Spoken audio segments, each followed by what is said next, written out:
第一樣嘢，比喻法發生啲咩事先可以叫比喻法？唔好記字眼，記字眼係會錯噶。有變身才是比喻，可能你會質疑啊，風 Sir， 風 Sir 記乜鬼啊？我記熟嗰啲像如此彷彿咪得咯，嘥氣啦。嗱，唔好，風 Sir 咧下個禮拜生日啦，你估佢幾多歲？佢個樣望落好似40歲啊。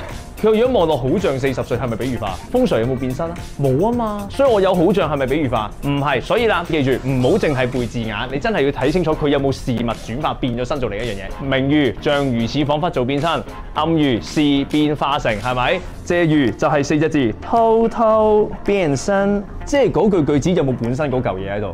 冇，佢直接變咗身嗰個出現啦。天上面嘅火球原本係太陽，但係太陽冇出現，直接變咗火球啦。班上面有個天使教書，個天使係邊個？係風 Sir，但係風 Sir 嗰句只要出現啦，冇喎，我直接變咗身做天使啊！呢啲叫偷偷變身，好唔 OK？